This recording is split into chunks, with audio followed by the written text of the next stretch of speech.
மதுரையில் இன்று நடைபெறவுள்ள முருக பக்தர்கள் மாநாடு ஏற்பாடுகள் தீவிரம். திமுக கூட்டணி உடையும் கூட்டணியாக உள்ளது. எல் முருகன் விமர்சனம். இடைவிடாமல் 51 தண்டால் எடுத்த தமிழக ஆளுநர் RN ரவி. வைரலாகும் வீடியோ. அனைவரும் யோகாசனம் செய்வோம், நமது உடலையும் உள்ளத்தையும் மேம்படுத்துவோம். அண்ணாமலை வலியுறுத்தல்.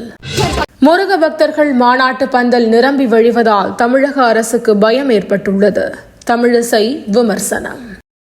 தமிழகத்தில் சித்த மருத்துவ பல்கலைக்கழகம் வந்தே தீரும். அமைச்சர் மா சுப்பிரமணியன் உறுதி. இஸ்ரேல் ஈரானில் சிக்கி தவிக்கும் தமிழர்களை மீட்க நடவடிக்கை எடுக்க வேண்டும். சீமான் வலியுறுத்தல். தமிழர்களுக்கு உதவி செய்ய அரசு தயார் நிலை. உதவி எண்களை அறிவித்தது தமிழ்நாடு அரசு.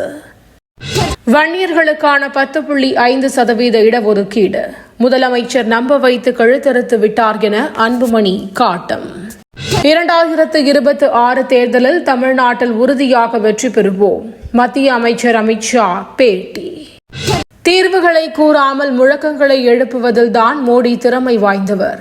ராகுல் காந்தி விமர்சனம். ஆபரேஷன் சிந்து. ஈரானிலிருந்து மேலும் 256 இந்தியர்கள் பத்திரமாக மீட்பு. இந்தியா பாகிஸ்தான் போரை தடுத்து நிறுத்தியதற்காக எனக்கு நோபல் பரிசு கிடைக்காது. ட்ரம்ப் மீண்டும் சர்ச்சை பேச்சு. இங்கிலாந்து அணிக்கு எதிரான முதலாவது டெஸ்ட் போட்டி. சதம் விளாசி ரிஷப் பந்த் அசத்தல். சென்னை, செங்கல்பட்டு உள்ளிட்ட மாவட்டங்களில் இன்று மிதமான மழைக்கு வாய்ப்பு. வானிலை மையம் தகவல். தினந்தோறும் காலை தலைப்புச் செய்திகளை உடனுக்குடன் தெரிந்து கொள்ள வணக்கம் இந்தியா நியூஸுடன் இணைந்திருங்கள்.